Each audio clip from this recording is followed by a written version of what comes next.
অনেক সময় মানুষ অতীতকে দেখেন আর তখন অহংবোধে পরিপূর্ণ হয়ে ওঠেন।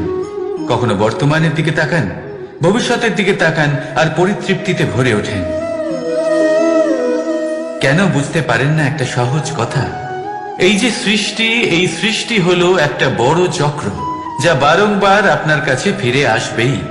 কঠিন থেকে কঠিনতর পরীক্ষায় আপনাকে নিযুক্ত করবে, যাতে আপনাকে উত্তীর্ণ হতেই হবে। যা কাল ছিল তা আজ নেই, এটা সবাই জানেন। যা আজ আছে তা হয়তো কাল থাকবে না, এটাও আপনাকে মেনে নিতে হবে, তাও আবার হাসি মুখে। শান্ত থাকতে শিখুন আর কখনোই মনের মধ্যে অহংকার উৎপন্ন হতে দেবেন না। হতে শিখুন সেই হিমবাহের মতো। হয়তো এই জন্যই এত শীতল থাকে, কারণ ও জানে গতকালও জল রূপে ছিল, আজ বরফ রূপে হয়তো আছে, কিন্তু কাল পুনরায় সে জলেই পরিণত হবে। নিজেকে শান্ত রাখুন। হয়তো আজ আপনি সাফল্যের শিখরে আছেন, হয়তো বা নেই। আপনাকে প্রত্যেক দিন অবশ্যই দেখতে হবে। শুধু নিরন্তর প্রচেষ্টা করতে থাকুন, প্রত্যেক পরিস্থিতির জন্য তৈরি থাকুন আর একে ভারসাম্যে রাখতে শিখুন।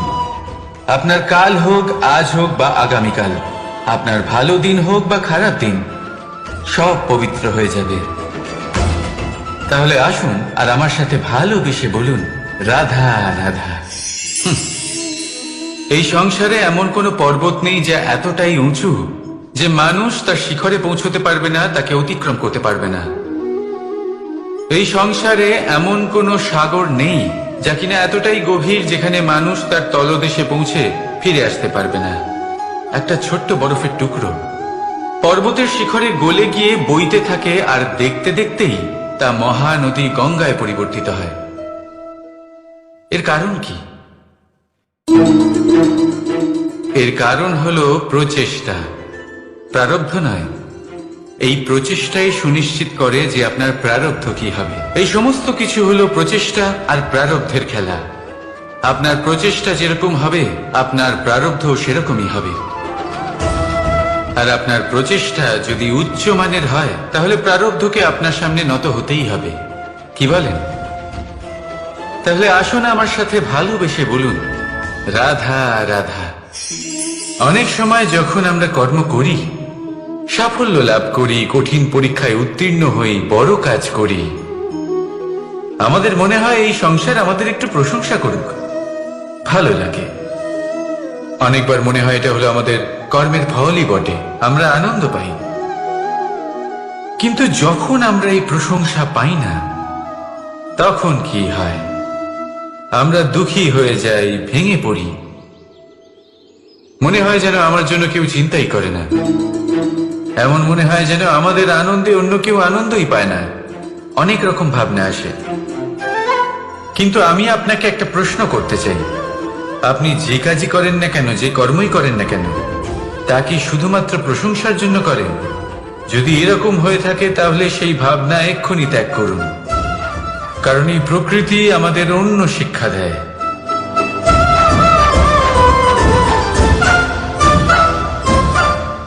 এই ফুলকে দেখুন, এই যে ফুলের সুবাস, যা আমার মনকে উচ্ছ্বসিত করে তোলে, মনে শক্তির সঞ্চার করে, এই সুগন্ধ। কিন্তু ভেবে দেখুন, ফুলের কিন্তু এই কাজ করার জন্য কোনো প্রশংসারই প্রয়োজন হয় না। এটাই হলো প্রকৃতির শিক্ষা। যিনি সৎ হন, সৎকর্ম করেন, তার কোনো প্রশংসার প্রয়োজন হয় না, কারণ ওনার কর্মই হলো ওনার সুবাস। মনে রাখবেন, আতর নকল ফুলে দেওয়া হয়, প্রকৃত ফুলের তার কোনো প্রয়োজন হয় না। সেইভাবেই আপনিও কর্ম করতে থাকুন শুভ চিন্তা নিয়ে। এই মনকে সব সময় শান্ত রাখুন, স্বচ্ছ রাখুন। যদি এরকম করেন, তাহলে আপনার কর্ম এমন সুবাস ছড়াবে যে আপনার জীবনে শুধু এবং শুধুমাত্র আনন্দই থাকবে। তাহলে এই আনন্দ সহকারে বলুন, রাধা রাধা। জীবন, এই জীবন আসলে কি?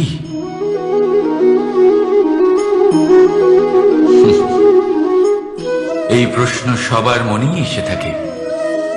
সবার মন এই প্রশ্নের জন্যই চিন্তিত থাকে, এই জীবন আসলে কি, এর উদ্দেশ্য আসলে কি, কি করা যেতে পারে এই জীবনে? এই জীবন কি কিছু পাওয়ার, নাকি এই জীবন কিছু হারাবার? এই জীবন কি আসলে সেটাই যেখানে আমাদের পরমাত্মার খোঁজ করা উচিত, নাকি আমাদের ধাবিত করা উচিত নিজেদের স্বপ্নের লক্ষ্যে? এই জীবন আসলে কি? এই জীবন আসলে অত্যন্ত সরল। এ হলো শান্ত জলের মতো, একটা আয়নার মতো এই জীবন। এই জীবন আসলে ঠিক যেন এক আয়নার মতো। আয়না কি করে? আপনাকে সেটাই দেখায় যা আপনি করে থাকেন। আপনি হাসি মুখে আয়নার দিকে তাকান, আয়না আপনাকে আপনারই মুখ দেখাবে সেই হাসি সমেত। আপনি রেগে গিয়ে আয়নার দিকে তাকান, আয়না আপনাকে সেটাই দেখাবে। আপনি প্রসন্নভাবে হেসে আয়নার দিকে তাকালে আয়না আপনাকে সেটাই দেখাবে। এটাই হলো জীবন, একটা আয়নার মতো। আপনি এটা ভাববেন না যে এই জীবন আপনাকে কি দিয়েছে, বরং এটা ভেবে দেখুন যে আপনি এই জীবনকে কি প্রদান করেছেন। যদি আপনি এই জীবনকে সুখ প্রদান করেন, আনন্দ দিতে পারেন, ভালোবাসা দিতে পারেন, তাহলে এই জীবনও আপনাকে সুখ, আনন্দ আর ভালোবাসাই দেবে। তাহলে আসুন এই সুখ, আনন্দ আর ভালোবাসা দিয়ে বলুন, রাধা রাধা। সংসারে অনেক সময় এরকম হয় যে আমরা খুব সমস্যায় থাকি, খুব বিপদের মধ্যে থাকি, আর সেই সমস্ত মানুষ যারা আমাদের কাছের মানুষ, আমাদের আপনজন, তারা আমাদের ত্যাগ করে চলে যান।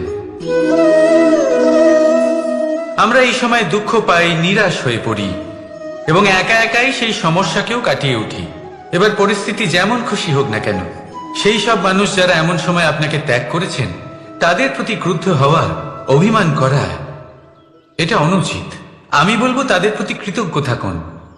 আমি বলবো তাদের ধন্যবাদ জানান যে তারা এমন সময় আপনার সঙ্গ ত্যাগ করেছেন যখন আপনার তাদের সব থেকে বেশি প্রয়োজন ছিল।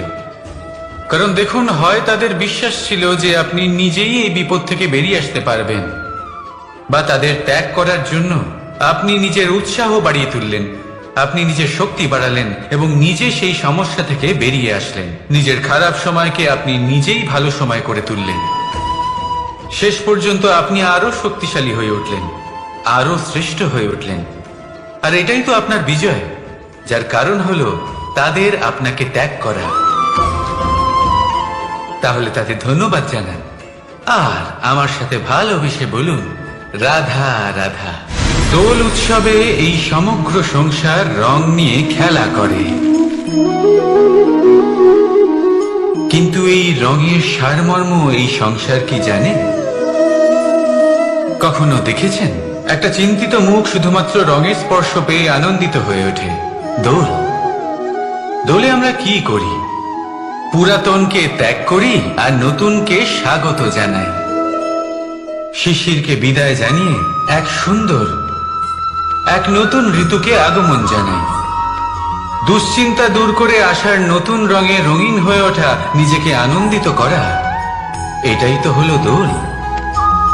এবার দোলের একটা ব্যাপার আছে, দুটো রঙে একসাথে রঙিন হওয়া যায় না। একটা রং উঠলে তবেই আরেকটা রং লাগা সম্ভব। আরো একটা প্রশ্নও রয়েছে, কোন রংকে তুলে দিয়ে কোন রং মাখানো যেতে পারে?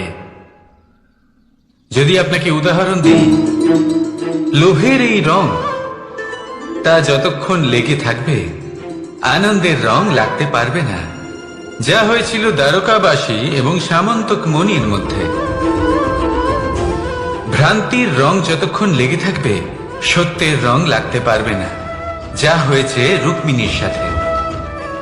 আর হিংসার এই রং যতক্ষণ লেগে থাকবে প্রেমের রং ততক্ষণ লাগতেই পারবে না, যা হয় আপনার আমার সবার সাথে। তাহলে আসুন একসাথে মিলে দোল পালন করি এবং সবকিছুর উপরে বিজয় লাভ করি। অন্ধকারের স্থানে আলো, ভ্রান্তির স্থানে সত্যের, হিংসার স্থানে প্রেমের, আর লোভের স্থানে আনন্দের এই সুন্দর রং মাখাই। শত্রুতা, ঘৃণা, হিংসা এই সব কিছু ত্যাগ করি আর সকলের সখা হয়ে উঠি, আর ভালোবেসে বলি শুভ দোল। হ্যাঁ, ওটা তো আমরা অবশ্যই বলবো, রাধা রাধা। আমাদের মনে সবসময় একটা প্রশ্ন এসেই থাকে, এই জীবন যা কিনা ঈশ্বর আমাদের দিয়েছেন, একটা জীবন। ঈশ্বর এক আত্মা দিয়েছেন পৃথিবীতে বাঁচার জন্য। যতদূর আমরা জানি আমাদের কাছে একটাই জীবন রয়েছে। আমরা ভাবি এই জীবন গুছিয়ে কিভাবে রাখা যায়। প্রত্যেক মানুষ ভাবেন যে আমি কি করি যাতে এই জীবনকে গুছিয়ে রাখা যায়, কিরকম কর্ম করব, কিরকম পুণ্য করব, কি ধরনের শাস্ত্র পড়ব যাতে আমি সেই জ্ঞান অর্জন করি যাতে জীবনটা সুন্দর করে তুলতে পারি। আমাদের সমগ্র জীবন কেটে যায় এই প্রশ্নের উত্তর খুঁজতে, সেই শাস্ত্র অধ্যয়ন করতে। এমন অনেক মানুষ তাও বুঝতে পারেন না। আসুন আজ আমি আপনাকে একটা সহজ কথা বলি, যার দ্বারা আপনি নিজের জীবন সুন্দর করবেন। জীবন, জিহ্বা, এদের দুজনেরই হলো একটাই রাশি। জিহ্বা অর্থাৎ আপনার কথা, এই কথাকে সংযত রাখুন, একে সুন্দর করে তুলুন, মধুর কথা বলুন, যতটা সম্ভব একে নিয়ন্ত্রণে রাখুন। আপনার জীবন সুন্দর হয়ে উঠবে। কারণ এই শব্দ হয় অত্যন্ত শক্তিশালী। এটা হলো এমন এক বন্ধন যা আপনার সামনের মানুষকে আপনার ব্যক্তিত্বের সাথে জুড়ে দিতে পারে। তাই এই শব্দ সংযত রাখুন, একে সুন্দর করে তুলুন। আপনার জীবন আপনা থেকেই সুন্দর হয়ে উঠবে। আর আসুন এই মধুর সুন্দর অনুভূতি দিয়ে বলুন, রাধা রাধা। এই জীবন আসলে কি? এ হলো জন্ম থেকে মৃত্যু পর্যন্ত এই সময়। কিছু মানুষ এটা বলে থাকেন যে এই যে নিঃশ্বাস নিচ্ছি, এই হলো জীবন। আর প্রত্যেক ব্যক্তি, প্রত্যেক প্রাণী, তাদের নিঃশ্বাস নির্ধারিত থাকে, নির্দিষ্ট হয়ে থাকে। তাকে সেই নির্ধারিত নিঃশ্বাস নিতেই হয়, তারপর তিনি মৃত্যু লাভ করেন। কিন্তু এটা কি সত্যি? সত্যি কি মনুষ্য জীবন এই নিঃশ্বাসের উপর নির্ধারিত থাকে? এই নিঃশ্বাসের গণনাই কি মনুষ্য জীবনের অস্তিত্ব? কখনোই নয়। মনুষ্য জীবন শুধু কিছু নিঃশ্বাস নয় যা একদিন থেমে যাবে। মনুষ্য জীবন হলো সেই নিঃশ্বাসের মধ্যেকার সেই সময় যা দেখে অন্য কারোর নিঃশ্বাস স্তব্ধ হয়ে যেতে পারে। সেই মুহূর্ত যেখানে মানুষ আপনার মধ্যে সেই প্রেম দেখতে পারে, আপনার সাহস দেখতে পারে, আপনার শক্তি দেখতে পারে, আপনার চেষ্টা দেখতে পারে, আপনার পরিশ্রম দেখতে পারে, অন্যায় আর দুর্নীতির বিরুদ্ধে আপনার যুদ্ধ দেখতে পারে। জীবনে গুরুত্বপূর্ণ সেই মুহূর্ত, সেই সময় যেটা আপনি বেঁচে আছেন। সেই সময় আপনি এই সংসারের অন্য ব্যক্তিদের জীবন বাঁচার একটা দিশা দেখাতে পারেন, একটা প্রেরণা যোগাতে পারেন, শক্তি দিতে পারেন, আশা দিতে পারেন। তাই জীবনে এটাই করুন, এমন একটা জীবন যাপন করুন যা অন্যের জন্য আদর্শ হয়ে থাকে। এটাই করুন আর আমার সাথে ভালোবেসে বলুন, রাধা রাধা। আমরা সবাই নিজেকে স্বচ্ছ রাখতে চাই, শুদ্ধ রাখতে চাই, পবিত্র রাখতে চাই। আর দেখতে গেলে এটা হলো আমাদের কর্তব্যও বটে। এবার এটার জন্য আমরা কি না করি। যখনই আমরা সকালে উঠি তখন উঠেই আমরা দাঁত মাজি। দিনে যখনই আমরা সময় পাই কিছু সুগন্ধি খাদ্য খাবার চেষ্টা করি যাতে আমাদের মুখ থেকে দুর্গন্ধ না আসে, বরং সুগন্ধ আসে। এই পা দুটো আমরা শুদ্ধ রাখার জন্য, পবিত্র রাখার জন্য যখনই আমরা বাড়ির বাইরে যাই পাদুকা পায়ে দিয়ে যাই, আর যখন ফিরে আসি আমরা জল দিয়ে পা ধুয়ে নিই। মনে রাখবেন, সেই ব্যক্তির মুখ হলো সব থেকে বেশি পবিত্র, যে মুখ দিয়ে ঈশ্বরের নাম নেওয়া হয়, যার বাণী হলো অত্যন্ত শুভ, যা মানুষের পথ প্রদর্শন করে, যা মানুষকে শান্তি দেয়। যদি এই হৃদয়কে আপনি পবিত্র করতে চান, তাহলে মানবতাকে বুঝতে হবে, মানুষের দুঃখগুলিকে বুঝতে হবে, তবেই এই হৃদয় পবিত্র হবে। এই পা দুটো যদি আপনি পবিত্র করতে চান, তাহলে কোনো তীর্থস্থানে যান। ওখানে হয়তো আপনি জানেনও না যে কতজন সৎপুরুষ, কতজন মহাপুরুষ এসেছেন। তাদের চরণের ধুলো সেখানে পড়েছে, যা আপনার চরণ শুদ্ধ করে তুলতে পারে। যদি এই হাতগুলি আপনি পবিত্র করতে চান, তাহলে এই হাত দিয়ে শুভ কর্ম করুন, দান করতে শিখুন। আর যদি এই আত্মা আপনি পবিত্র করতে চান, একটাই বিকল্প আছে, প্রেম, শুদ্ধ নিঃস্বার্থ প্রেম। এই প্রেম বিতরণ করতে থাকুন, আপনি শুদ্ধ থাকবেন, পবিত্র থাকবেন। আসুন আমার সাথে ভালোবেসে বলুন, রাধা রাধা। কখনো এটা ভেবে দেখেছেন, কোনো বিশেষ স্থানে বা বিশেষ পরিস্থিতিতে সব থেকে বেশি গুরুত্বপূর্ণ কি হতে পারে? যদি শরীরের কথা বলি, তাহলে সব থেকে বেশি গুরুত্বপূর্ণ হলো মস্তিষ্ক আর মন। যদি ব্যবসার কথা বলি, তাহলে সব থেকে গুরুত্বপূর্ণ হলো ধন। রাজ্যের বিষয়ে কথা বললে সব থেকে গুরুত্বপূর্ণ হলো রাজা। আর সমাজের কথা যদি বলি, তাহলে সব থেকে গুরুত্বপূর্ণ হলো আমাদের গুরু। এবার এই সব গুরুত্বপূর্ণ এই কারণেই, কারণ এদের হাতেই সব থাকে। দেখুন, হয় এরা আমাদের উত্থানের পথে নিয়ে যেতে পারে, অথবা আমাদের পতনের দিকে নিয়ে যেতে পারে। এবার যদি কোনো অসামান্য রাজা হন, যিনি কিনা সত্যবাদী, যিনি একজন ভালো রাজা, তাহলে তিনি সেই দেশকে, সেই রাজ্যকে বিকাশের পথে নিয়ে যাবেন, আর নয়তো অন্ধকারের পথে নিয়ে যাবেন। যদি এবার গুরুর কথা বলা হয়, তাহলে জেনে রাখুন, গুরু যদি শ্রেষ্ঠ হন, তাহলে সংস্কৃতির সর্বশ্রেষ্ঠ স্তরে উনি এই সমাজকে নিয়ে যাবেন। যদি গুরু পাখণ্ডী হন, লোভী হন, লালসাগ্রস্ত হন, তাহলে এই সমাজেও এই পাখণ্ডতা, এই লোভ, এই লালসাই প্রকাশিত হবে। ঠিক এইভাবেই জীবনে, মানুষের জীবনে প্রেমেরও এক গুরুত্বপূর্ণ স্থান রয়েছে। যদি মানুষের মনে প্রেম থাকে, তাহলে ধরে নিন সে জীবিত রয়েছে, আর যদি না থাকে, তাহলে সে মৃতই প্রায়। যদি রাধা কৃষ্ণের বিষয়ে কথা বলি, বলবো কৃষ্ণের জীবনে যদি রাধা থাকে, তাহলেই কৃষ্ণ হলো কৃষ্ণ। আর যদি রাধা না থাকে, তাহলে কৃষ্ণ হলো যে কোনো পশুরই সমান।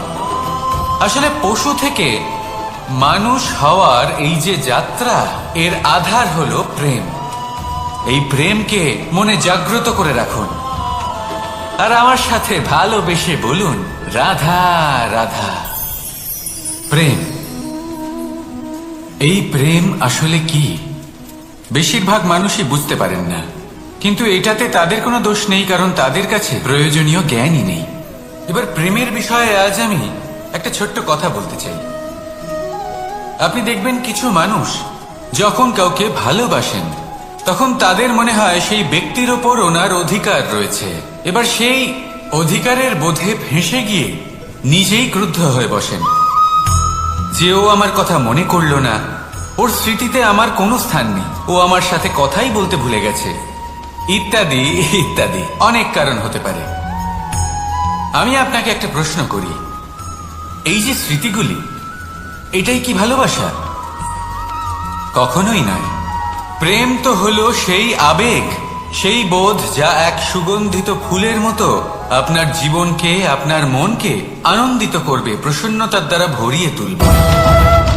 প্রেম হলো সেই বোধ। তাই যদি আপনি প্রেমকে বুঝতে চান, তাহলে প্রেমের ভাবনাকে বোঝার চেষ্টা করুন। প্রেমকে যদি যাপন করতে চান, তাহলে আবেগের দ্বারা যাপন করুন, স্মৃতির দ্বারা নয়। স্মৃতির কি আছে? আজ আছে, পরবর্তীকালে নাও থাকতে পারে। সময়ের সাথে এই স্মৃতি ফিকে হয়ে যেতে পারে, কিন্তু এই আবেগ, তা চিরকাল মনের মাঝে থেকে যায়। তাই আসুন আর আমার সাথে ভালোবেসে বলুন, রাধা রাধা। রাজ্য, শাসন, সাম্রাজ্য, সংস্থাপনা, এগুলিকে সফল কখন বলা যেতে পারে? কোনো কোনো বুদ্ধিজীবী বলেন তখন, যখন চারিদিকে শান্তি থাকে, কারোর মনে কোনো প্রশ্ন থাকবে না, শঙ্কা থাকবে না। কিন্তু আমার মনে হয় এটা অনুচিত। কোনো রাজ্যের পক্ষে বা কোনো শাসনকালে সব থেকে বড় সংকট তখন আসে যখন সব থেকে বেশি যোগ্য ব্যক্তি বা সব থেকে বেশি বিদ্বান ব্যক্তিও শুধু মুখদর্শক হয়ে বসে থাকেন। মনে প্রশ্ন আসতে থাকে কিন্তু জিজ্ঞেস করেন না, শঙ্কা উৎপন্ন হয় কিন্তু ব্যক্ত করতে পারেন না। এটা খুবই অনুচিত। এই যে প্রশ্ন, তা আসা খুব ভালো। এই প্রশ্ন অকারণে আসে না, কোনো সমস্যার কারণেই আসে। এই প্রশ্নের দ্বারা আপনি সেই সমস্যাগুলি দেখতে পাবেন যাতে আপনি এতদিন অনভিজ্ঞ ছিলেন। আর যত প্রশ্নের নিবারণ আপনি করবেন, ততই আপনার রাজ্য, আপনার শাসন আরো শ্রেষ্ঠ হয়ে উঠবে। এই প্রশ্ন, এই শঙ্কা, এগুলো আপনাকে সমাধানের চূড়াতে অবশ্যই নিয়ে যাবে।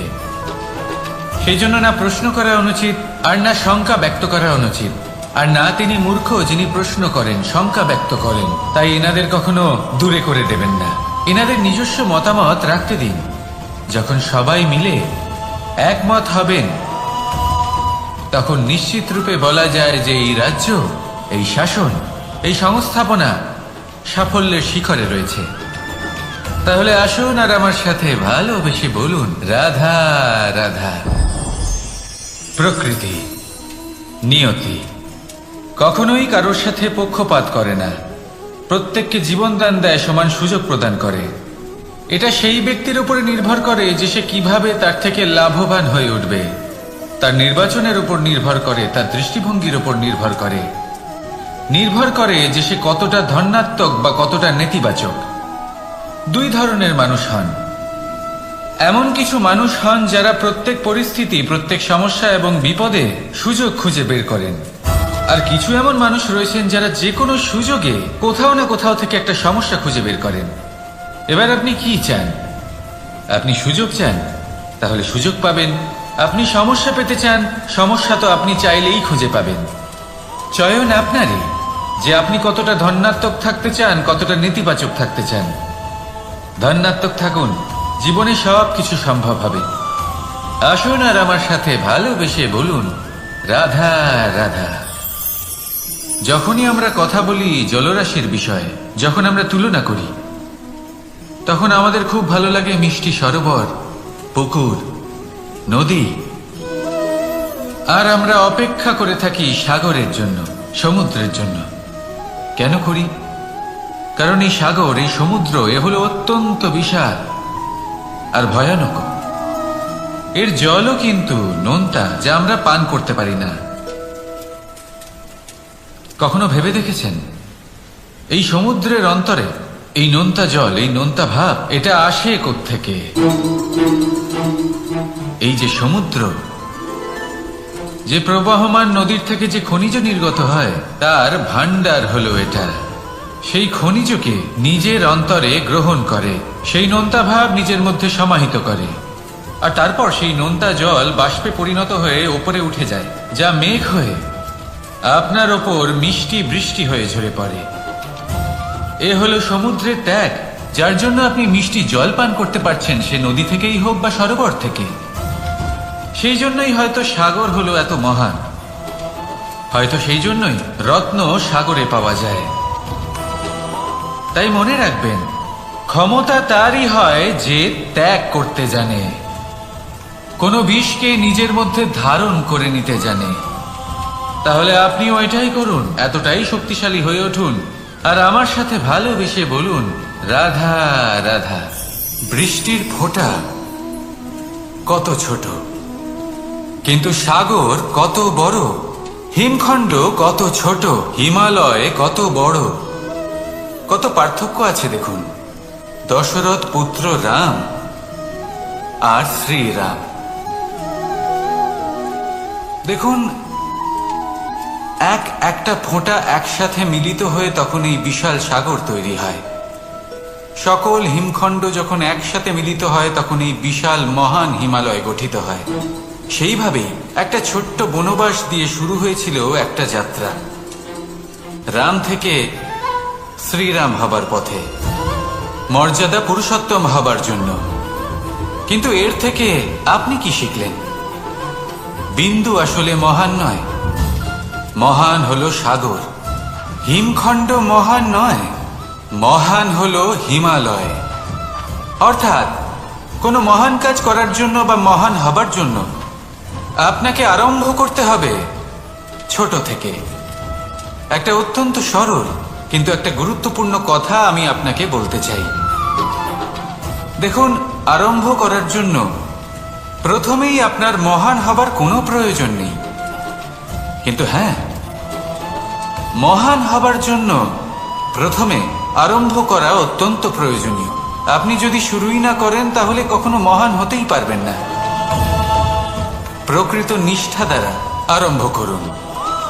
আপনার পদক্ষেপ, আপনার কর্ম যতই ক্ষুদ্র হোক না কেন, তা করতে থাকুন, নিরন্তর চেষ্টা করতে থাকুন। তারপর দেখবেন এই যে মহানুভবতা নিজে পথ চলে আপনার কাছে আসবে। তাই আপনি এটাই করুন আর আমার সাথে ভালোবেসে বলুন, রাধা রাধা। কোনো কোনো প্রাণী, মানুষ অত্যন্ত চঞ্চল হয়, একদম জলের মতো। জলও অত্যন্ত চঞ্চল, অত্যন্ত উৎসুক। জল সবসময় উৎসুক হয়ে থাকে আকাশের কাছে যাবার জন্য। সেই জন্য সে নিজেকে জ্বালায়, বাষ্প হয়, আর আকাশে পৌঁছে মেঘে সমাহিত হয়ে যায়। তারপর সেই জল উৎসাহিত হয়ে থাকে যে ও কবে বৃষ্টির ধারা হয়ে মাটিতে ঝরে পড়বে। প্রখর বায়ুর বেগ সহ্য করে, তারপর মাটিতে ঝরে পড়ে। এটা জল কিভাবে করতে পারে? তার উত্তর হলো এটাই যে জল যাত্রার উদ্দেশ্য আর মাহাত্ম্য বুঝতে পারে। আর সত্যি বলতে এই যাত্রা কিন্তু অত্যন্ত গুরুত্বপূর্ণ। দুর্ভাগ্যজনক বিষয় হলো এটাই যে মানুষ, তার নিজেরও একটা যাত্রা থাকে, কিন্তু সে তার মাহাত্ম্য, তার উদ্দেশ্য বুঝতেই পারে না। সে শুধু ব্যস্ত হয়ে থাকে লক্ষ্য প্রাপ্তির দিকে। কিন্তু জীবনের যে আসল সুখ রয়েছে তা এই যাত্রার মধ্যেই লুকিয়ে রয়েছে।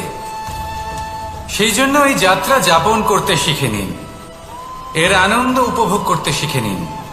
কারণ যে ব্যক্তি এই যাত্রায় আনন্দ নিতে শিখে যান, আনন্দ উপভোগ করতে শিখে যান, সে নিজের লক্ষ্যে নিশ্চিত রূপে পৌঁছে যান। তাই নিজের এই যাত্রার প্রত্যেক মুহূর্ত উপভোগ করতে থাকুন আর এই আনন্দ সহকারে বলুন, রাধা রাধা। কথোপকথন অত্যন্ত গুরুত্বপূর্ণ। এটা প্রত্যেক সম্পর্কের জন্য, বরং জীবনের জন্য অত্যন্ত গুরুত্বপূর্ণ। যদি কথোপকথন না হয় তাহলে আপনি অপর মানুষকে বুঝবেন কি করে, বা উনি আপনাকে বুঝবেন কি করে? এবার কথোপকথনের দুটি পদ্ধতি থাকে। প্রথম হলো আপনি সামনের মানুষের কথাটা বুঝতে চাইলেন। দ্বিতীয় পদ্ধতি, আপনি নিজের কথা সামনের মানুষকে বোঝাতে চাইলেন। বেশিরভাগ সময় এটা হয় যে এই কথোপকথন ঝগড়াতে পরিণত হয়। কেন এমন হয়? কারণ না আমরা নিজের কথা সামনের মানুষকে বোঝাতে পারি, না সামনের মানুষ আমাদের বুঝতে পারেন। এটা কেন হয়?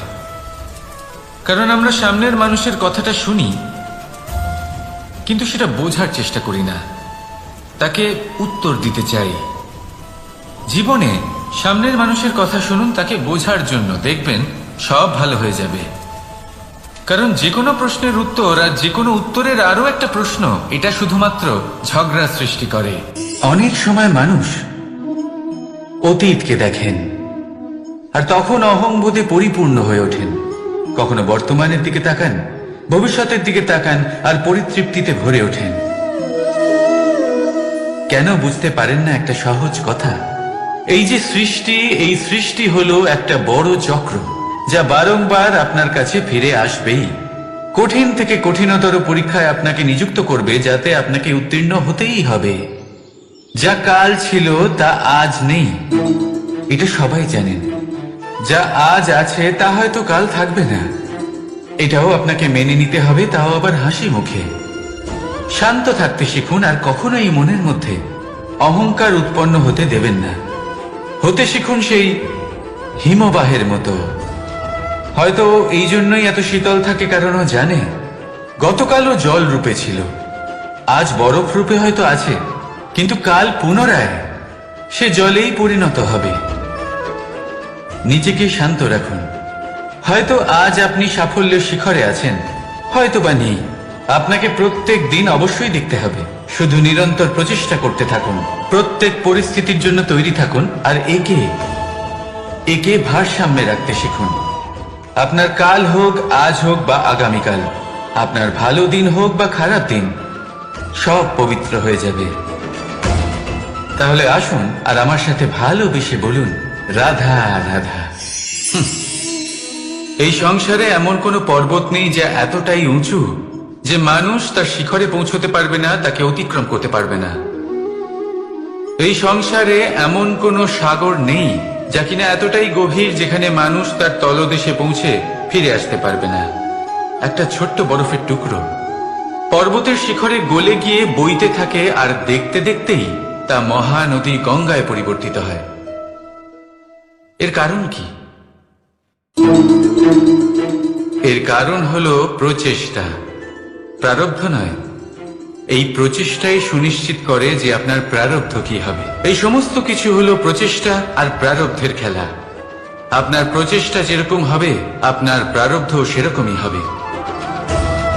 আর আপনার প্রচেষ্টা যদি উচ্চ মানের হয়, তাহলে প্রারব্ধকে আপনার সামনে নত হতেই হবে।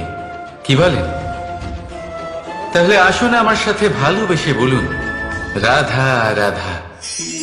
অনেক সময় যখন আমরা কর্ম করি, সাফল্য লাভ করি, কঠিন পরীক্ষায় উত্তীর্ণ হই, বড় কাজ করি, আমাদের মনে হয় এই সংসার আমাদের একটু প্রশংসা করুক, ভালো লাগে। অনেকবার মনে হয় এটা হলো আমাদের কর্মের ফলই বটে, আমরা আনন্দ পাই। কিন্তু যখন আমরা এই প্রশংসা পাই না, তখন কি হয়? আমরা দুঃখী হয়ে যাই, ভেঙে পড়ি। মনে হয় যেন আমার জন্য কেউ চিন্তাই করে না। এমন মনে হয় যেন আমাদের আনন্দে অন্য কেউ আনন্দই পায় না।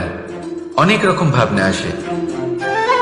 কিন্তু আমি আপনাকে একটা প্রশ্ন করতে চাই, আপনি যে কাজই করেন না কেন, যে কর্মই করেন না কেন, তা কি শুধুমাত্র প্রশংসার জন্য করেন? যদি এরকম হয়ে থাকে, তাহলে সেই ভাবনা এক্ষুনি ত্যাগ করুন। কারণ এই প্রকৃতি আমাদের অন্য শিক্ষা দেয়।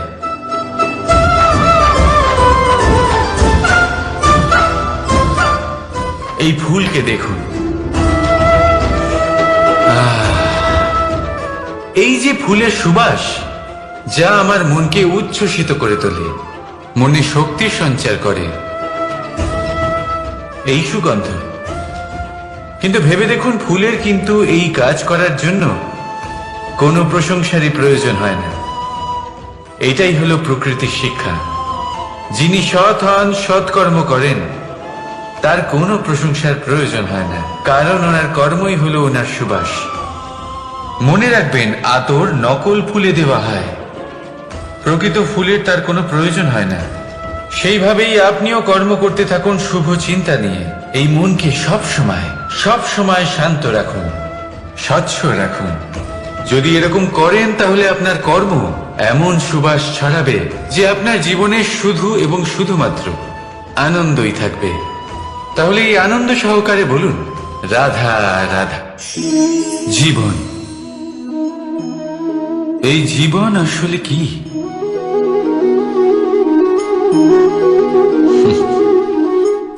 এই প্রশ্ন সবার মনেই এসে থাকে। সবার মন এই প্রশ্নের জন্যই চিন্তিত থাকে। এই জীবন আসলে কি? এর উদ্দেশ্য আসলে কি? কি করা যেতে পারে এই জীবনে? এই জীবন কি কিছু পাওয়ার, নাকি এই জীবন কিছু হারাবার? এই জীবন কি আসলে সেটাই যেখানে আমাদের পরমাত্মার খোঁজ করা উচিত, নাকি আমাদের ধাবিত করা উচিত নিজেদের স্বপ্নের লক্ষ্যে? এই জীবন আসলে কি? এই জীবন আসলে অত্যন্ত সরল।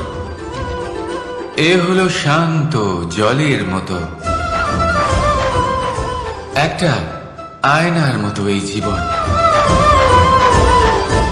এই জীবন আসলে ঠিক যেন এক আয়নার মতো। আয়না কি করে? আপনাকে সেটাই দেখায় যা আপনি করে থাকেন। আপনি হাসি মুখে আয়নার দিকে তাকান, আয়না আপনাকে আপনারই মুখ দেখাবে, সেই হাসি সমেত। আপনি রেগে গিয়ে আয়নার দিকে তাকান, আয়না আপনাকে সেটাই দেখাবে। আপনি প্রসন্নভাবে হেসে আয়নার দিকে তাকালে আয়না আপনাকে সেটাই দেখাবে। এটাই হলো জীবন, একটা আয়নার মতো। আপনি এটা ভাববেন না যে এই জীবন আপনাকে কি দিয়েছে, বরং এটা ভেবে দেখুন যে আপনি এই জীবনকে কি প্রদান করেছেন। যদি আপনি এই জীবনকে সুখ প্রদান করেন, আনন্দ দিতে পারেন, ভালোবাসা দিতে পারেন, তাহলে এই জীবনও আপনাকে সুখ, আনন্দ আর ভালোবাসাই দেবে। তাহলে আসুন এই সুখ, আনন্দ আর ভালোবাসা দিয়ে বলুন, রাধা রাধা। সংসারে অনেক সময় এরকম হয় যে আমরা খুব সমস্যায় থাকি, খুব বিপদের মধ্যে থাকি। আর সেই সমস্ত মানুষ যারা আমাদের কাছের মানুষ, আমাদের আপনজন, তারা আমাদের ত্যাগ করে চলে যান। আমরা এই সময় দুঃখ পাই, নিরাশ হয়ে পড়ি এবং একা একাই সেই সমস্যাকেও কাটিয়ে উঠি। এবার পরিস্থিতি যেমন খুশি হোক না কেন, সেই সব মানুষ যারা এমন সময় আপনাকে ত্যাগ করেছেন, তাদের প্রতি ক্রুদ্ধ হওয়া, অভিমান করা, এটা অনুচিত। আমি বলবো তাদের প্রতি কৃতজ্ঞ থাকুন। আমি বলবো তাদের ধন্যবাদ জানান যে তারা এমন সময় আপনার সঙ্গ ত্যাগ করেছেন যখন আপনার তাদের সব থেকে বেশি প্রয়োজন ছিল। কারণ দেখুন, হয় তাদের বিশ্বাস ছিল যে আপনি নিজেই এই বিপদ থেকে বেরিয়ে আসতে পারবেন, বা তাদের ত্যাগ করার জন্য আপনি নিজের উৎসাহ বাড়িয়ে তুললেন, আপনি নিজের শক্তি বাড়ালেন এবং নিজে সেই সমস্যা থেকে বেরিয়ে আসলেন। নিজের খারাপ সময়কে আপনি নিজেই ভালো সময় করে তুললেন। শেষ পর্যন্ত আপনি আরো শক্তিশালী হয়ে উঠলেন, আরো শ্রেষ্ঠ হয়ে উঠলেন। আর এটাই তো আপনার বিজয়, যার কারণ হলো তাদের আপনাকে ত্যাগ করা। তাহলে তাদের ধন্যবাদ জানান আর আমার সাথে ভালোবেসে বলুন, রাধা রাধা। দোল উৎসবে এই সমগ্র সংসার রং নিয়ে খেলা করে, কিন্তু এই রঙের সারমর্ম এই সংসার কি জানে? কখনো দেখেছেন একটা চিন্তিত মুখ শুধুমাত্র রঙের স্পর্শ পেয়ে আনন্দিত হয়ে ওঠে? দোল, দোলে আমরা কি করি?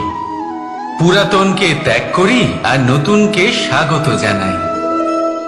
শিশিরকে বিদায় জানিয়ে এক সুন্দর, এক নতুন ঋতুকে আগমন জানাই।